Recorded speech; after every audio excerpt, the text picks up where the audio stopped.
Famous Harvard historian and philosopher George Santayana said, those people that don't remember the past are condemned to relive it. So the theory of history is that we can learn from what we made mistakes about before and what we did right before, and then maybe we can do better things in the future. Civilization is all about improving things, and if we don't improve from the past, how are we really advancing civilization?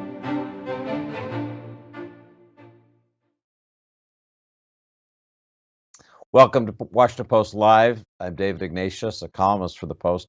Today on our continuing series, The Path Forward, our guest is David Rubenstein, the co-founder of the Carlyle Group, a great private equity firm here in Washington.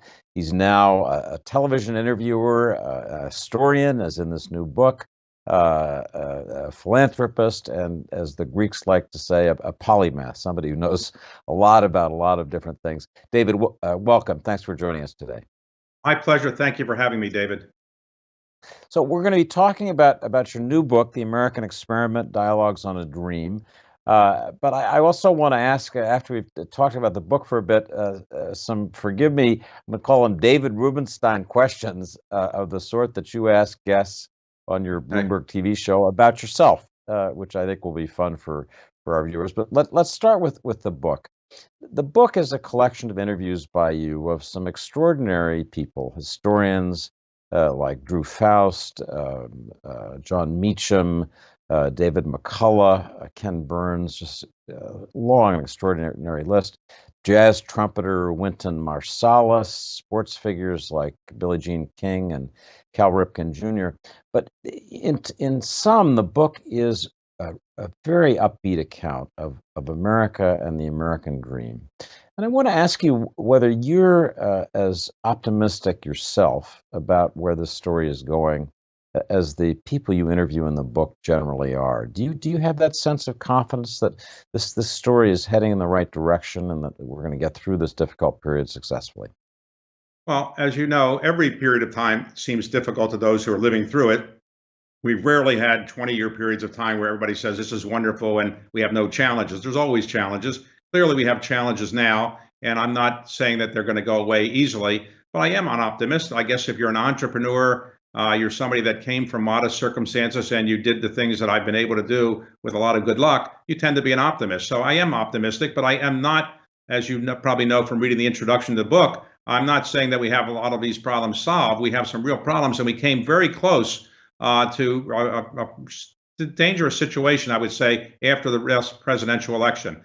Because of the contesting of the election, the legal challenges, this country went through what I call a stress test. And while it wasn't the most significant stress test we've ever had, that being the Civil War, it was a significant stress test, and it did stress our democracy, and there's no doubt about it.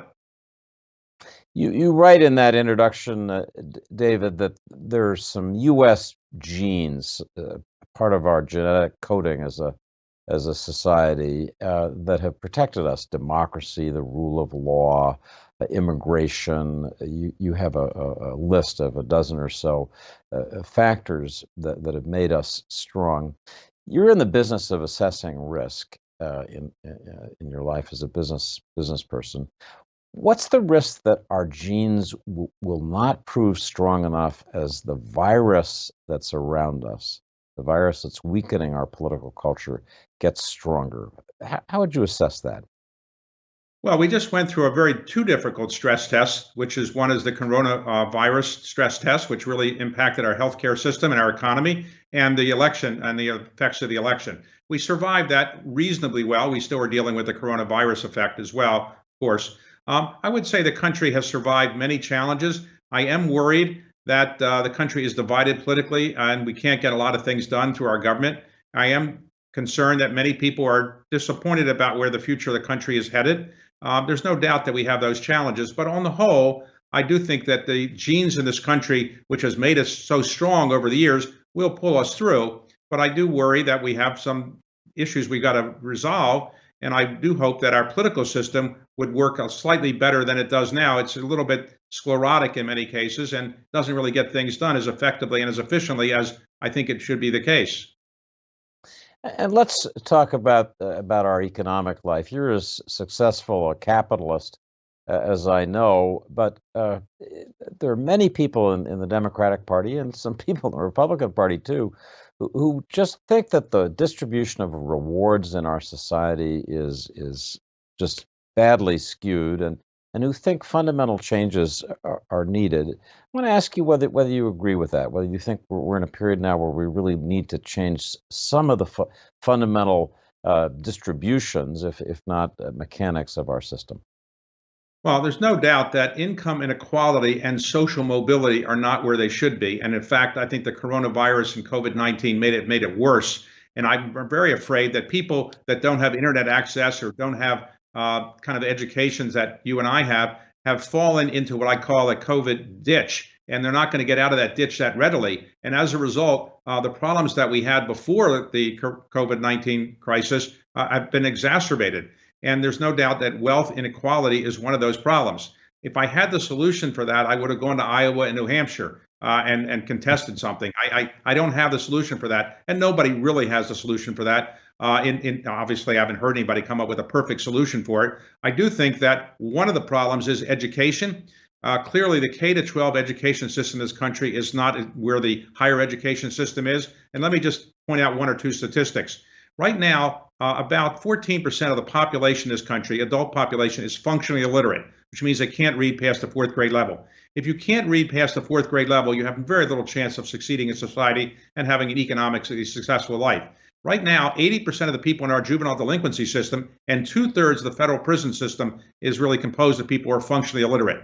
So until you change that system, you're not going to be able, by tax laws or other kinds of economic redistributions, change the system. You've got to do things that are more fundamental. But of course, you can always change the tax laws a bit. You can always tax the wealthy a bit more. But I don't think that's going to change the system dramatically. You have to get people educated and get people to believe that if they work hard, they can get to the top. The American dream, which is something I talk about, and it's part of our culture, is ironically something that immigrants believe in more now than people born in this country. In other words, you have immigrants coming here who believe that if they come here, they can build a company or they can be successful and have a very good family life, whereas many people at the bottom of our economic strata don't believe that as much as they used to. So just to jump in with a quick question, you mentioned going to Iowa and New Hampshire. Have you ever thought about running for president? No, I was just being facetious. I don't think anybody who's been in the private equity world is going to be getting elected to anything anytime soon. We've seen people in private equity run for things, and obviously it's challenging to do that. But no, I don't have the charisma, the good looks, the charm, and all of the other attributes that a politician should have. So I've learned very early on in life that I'd be better to be an advisor to somebody or stay in the background. But my point really is that if somebody really had the solution to solving income inequality, please step forward. I haven't seen that solution. And I do think that we've got to do something about income inequality and social mobility, which is a different part of income inequality. It's the ability of moving up. I came from modest circumstances and moved up in society. And I don't know that many people today feel that they can do that as readily as I thought I could when I was growing up in the 1950s and 60s. Let's talk a little bit about your youth in Baltimore. You've written that your dad was a postal clerk, never made more than $8,000 a year. I think you've written your mom was a homemaker. You said in an interview that growing up in a wealthy family, unlike you, is a big disadvantage. It's a big advantage to grow up in a family without a lot of money. If you have the unconditional love of two parents, it's a big advantage. I want you to explain that, why people with great wealth sometimes are burdened, and why somebody like you, growing up in more modest circumstances, in a way, has a less encumbered path. Obviously, when I say that, it's designed to get somebody's attention because, of course, if you grow up in poverty, it's not as good as growing up in a wealthy setting. But my point is designed to say, if you grow up in a setting of the type I did and you have parents who are supporting of you, you can rise up in our society. Generally, obviously, there's some discrimination factors, and it may be more harder than it was when I was growing up. But when you grow up in a wealthy family, a very wealthy family, you obviously have some advantages, but you have some disadvantages. If you succeed, people will say, well, you only got there because of your father or mother. You also have temptations to do things that may not be appropriate. There are drug and alcohol abuses and other kinds of problems you often see in wealthy families. So, sure, it's better to be growing up in a wealthy family, I suspect, than a poor family, but it's not without some burdens. And as I would say, that the greatest challenge in life is raising children that are happy and healthy and successful. A greater challenge is raising children who are happy and healthy and successful when you have a lot of money, because you can then spoil them. They don't have the drive that you might have if you grow up in a poor family. So my point is really designed to get people's attention. It's obviously not the same as saying that I'd rather grow up in a poverty-stricken family than a middle income or wealthy family, but it's not without its burdens if you grow up in a wealthy family. There's no doubt. And you and I know a lot of people who've grown up in wealthy families who didn't amount to very much because they were spoiled. It's a truth about American about life. Now we're curious, David, when you were growing up, whether you thought of America by the traditional phrase a melting pot, where people from all these different cultures. Your family was Jewish down the street or a few blocks away. You had African Americans, Italians.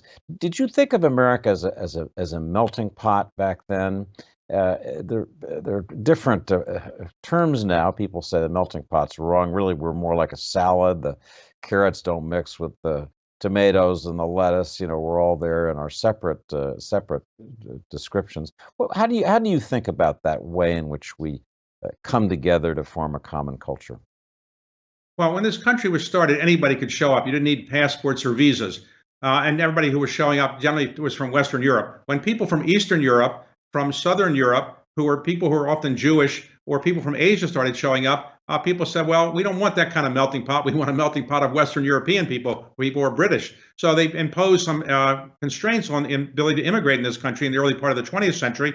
And for some 40 years or so, we really had constraints on what kind of people could get into this country. And we saw the effects of that in World War II, when people who were Jewish were really turned away from this country, despite the fact that they were going to go back to the Holocaust. In many cases, people died who were turned away from this country. So we've changed the laws under President Kennedy, then President Johnson. We began an effort to change the immigration laws. They're better than they were before, not perfect. I do think that we are a bit of a melting pot in this country. People immigrate from all over the world. There's no other country that has as many people from all over the world as we do. We have 46 million people in this country who are immigrants, and 40 million who are children of immigrants in this country, a higher percentage than any other country in the world. I do think it's a bit of a melting pot. On the other hand, when I was growing up, I was living in a Jewish ghetto a bit, because where I grew up in Baltimore, people who were Jewish could only buy homes in certain areas because mortgages forbade you to sell a home to somebody who was black or Jewish. So I grew up in an all Jewish neighborhood, and I didn't really know people who weren't Jewish until I got to be 13 or 14.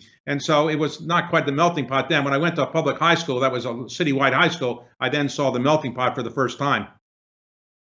So people often say, David, that this society where we prize education, we work hard, the old class barriers that kept people out of great universities, great firms like Carlyle Group are mostly gone. We describe this as a meritocracy, where people's intrinsic merit, their knowledge, skills, adaptability rise to the top.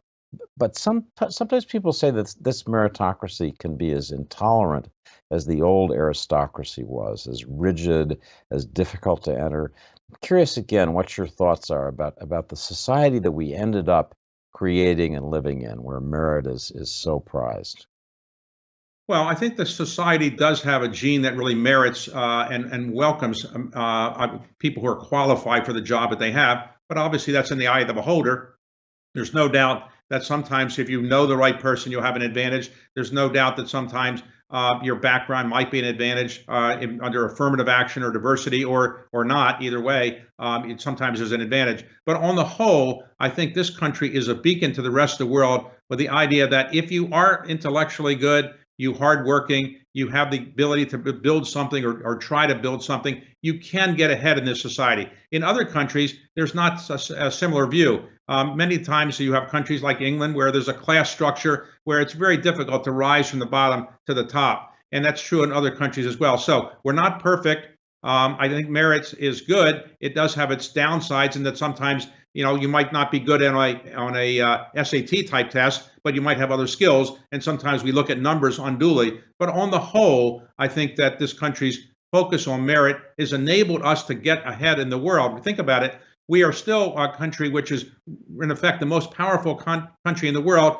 200 plus years after we're formed. Very rarely do civilizations dominate the world in quite the way we have for such a long period of time.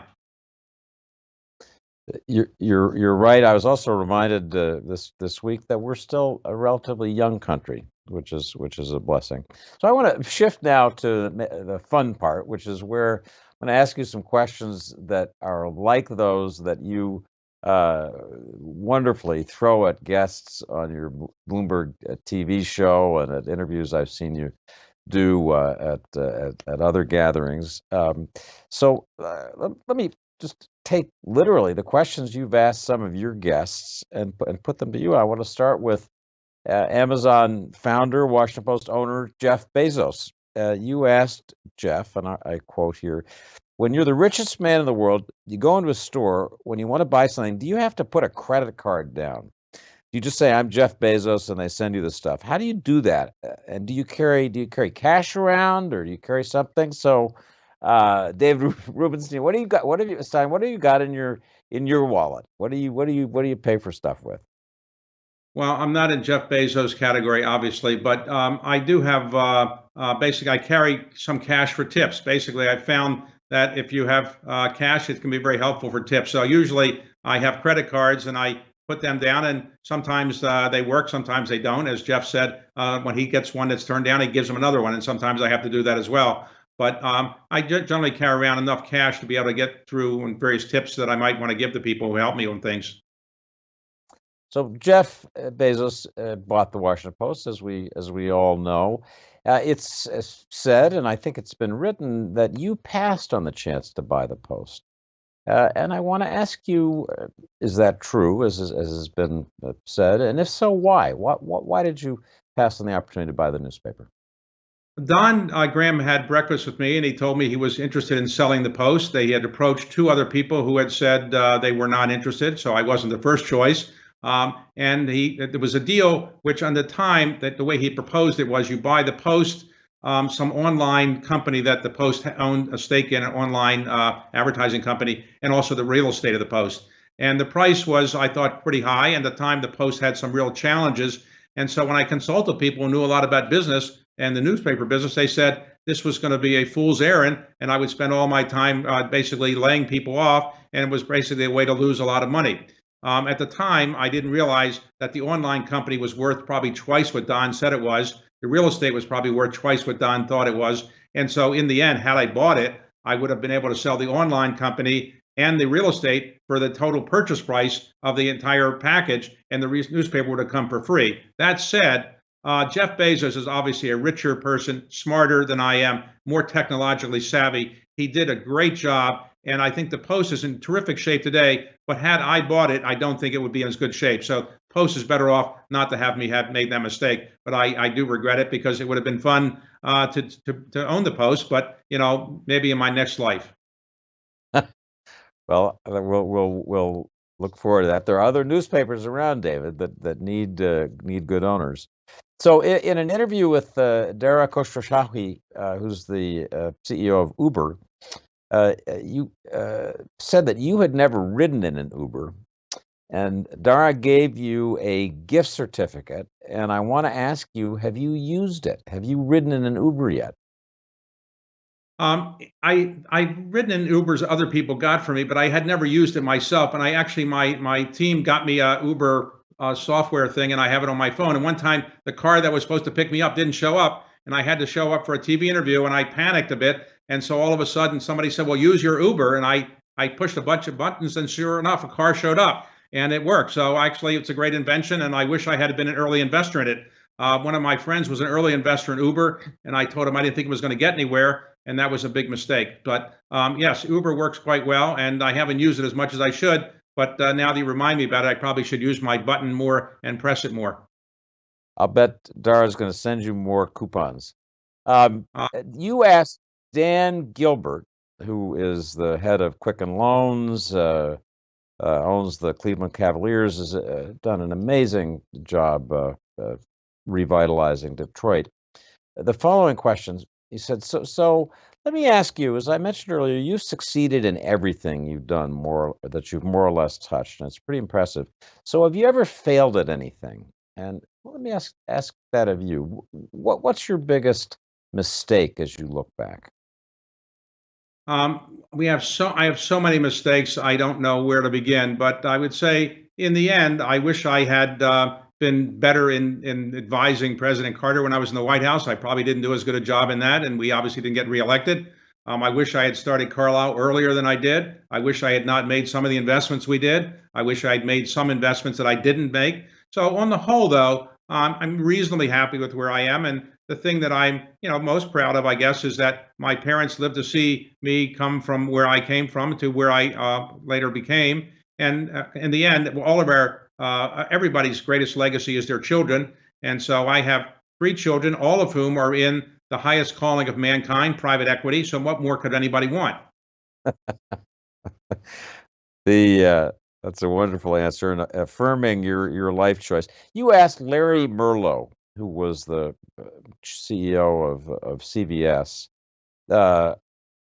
okay, what would you like your legacy to be? In other words, when you eventually step down in 25 years, or whenever that might be, what would you like people to say? Would you like people to say he was the greatest builder of drugstore companies ever? Or what would you like them to say? And I put that to you. What would you like people to say about David Rubenstein? Well, that he did a good job in trying to give back to the country that made it very possible for him to rise up from very modest circumstances. So a lot of my philanthropy, David, as you know, has been trying to give back to the country through what I've called patriotic philanthropy, fixing monuments or memorials or preserving documents or things like that, or serving on boards that are national institutions like the Smithsonian or Kennedy Center, National Gallery of Art. So probably that is what I suspect will be the case, but you would know better than I. I assume somebody's written obituary for me already, and it probably will start by saying, here's a man who helped save the pandas. And I suspect that'll probably be what the lead of the obituary will be. I don't really know. But in any event, I'm very pleased with where I am today, but I am driven to kind of keep doing more. And when you reach a certain age, I'm now 72 years old, an age that I thought was very old when I was younger. I now think it's, middle age. When Ronald Reagan was 69 running against Jimmy Carter, I said, President Carter, Ronald Reagan is so old you won't have to worry about him. He can't get out of bed in the morning at 69. Now 72 doesn't seem so old. So I wanted to keep what I call sprinting to the finish line. None of us really know when our brain or our body is going to give out. Sadly, some people younger than me, my friends, died. Some people die at very young ages. You don't know when your time is up. So what I'm trying to do is accelerate the things I want to get done: the philanthropy, the investments, the things with my children, and I try to get them done because you just don't know when bad luck can come along. So I'm really driven to kind of get things done before something falls apart with my brain or my body. You mentioned some of these great philanthropy projects, and they are extraordinary. The pandas at the National Zoo, helping fix the washed up monument after an earthquake, buying the Magna Carta and permanently lending it to the National Archives is pretty good. I'm just curious whether you've got another big philanthropy project in mind in this period, as you say, time is fleeting. You want to make sure you accomplish what you can. What's on your agenda? Well, I have a couple of things, but not quite ready to announce them. But one of the things I'm focused on is increasing the knowledge that people have of our country's history and our civics. As you probably know from reading the book, it turns out that 91% of the people who are applicants for citizenship in this country pass the basic citizenship test that you have, which is basically 10 questions. You have to get 6 of them correct out of the 10. The same test or similar test was given to citizens born in this country. And of the citizens born in this country, only the majority of them in one state, Vermont, was able to pass that test. In other words, in 49 out of 50 states, a majority of citizens couldn't pass the equivalent of the basic citizenship test. That means that people don't really know much about history and civics. And the theory of representative democracy is that you have an informed citizenry, and if you have an informed citizenry, you have a better government. So one of the things I'm going to focus on is to get people better informed about our country's background and civics. And I'm not the only person doing this, obviously. Many people are doing it, but I hope to increase my efforts in that regard. So I'm going to sneak in one last question because we're running out of time. You worked in the White House of Jimmy Carter. You were a senior person famous for working hard. Carter is somebody who we recognize as a decent, extraordinarily fine person, but in some ways a flawed president. I want to ask you, based on your political experience, how you'd evaluate the job that Joe Biden is doing so far as president, and what advice or thoughts you'd offer based on your White House experience, your experience as a writer and historian, somebody who looks at and thinks about America. Give us a brief kind of capsule bit of advice that you think this president might consider. Well, when you look at great presidents, you often recognize that they had majorities in the House and the Senate working with them. So when President Johnson got his legislation through, or even President Carter, while he didn't get everything through, he had Democratic majorities that were pretty considerable in the House and the Senate, and so did Lyndon Johnson and other presidents who were succeeded. Ronald Reagan had majorities in some parts of the House and some parts of the Senate when he was the president. Joe Biden doesn't really have a big working majority in either the House or the Senate. While the House and the Senate are Democratic, they're barely able to say they're Democratic because the votes are so close. So it's very difficult to get a lot of things done. But I would say my advice, not that Joe Biden needs my advice, is to pace yourself. You're not going to get everything done in the first 100 days. And in the end, explaining things that you want to do to the American people as succinctly as possible and asking for their help is the best thing that he can do. But pace yourself. He's got a long way to go. And I do think that trying to do something to bring both sides together, which he's trying to do, but it's been hard, is the best thing that he can do. If he does not control the Congress in the second part of his first term, he has a second term, the second 2 years, if he loses control of the House and Senate, it's going to be very difficult to get anything done then. So I think he needs to get some things done now and do the best he can to control the Democratic majority in the House and Senate if he's going to get things done the latter 2 years of this first term. Good advice. I want to say $1 billion advice from our guest, David Rubenstein. David, thank you for a fascinating tour of your new book, folks. This is The American Experiment, David Rubenstein's new book, well worth reading. David, thank you for joining us today. Thank you, David. Thanks for the research you did. You obviously did a lot of research, and I appreciate it. So thanks for watching, everybody. To check out what interviews we have coming up on Washington Post Live, please head to WashingtonPostLive.com to register and find out more information about all our upcoming programs. We'll see you soon. Thanks for joining us.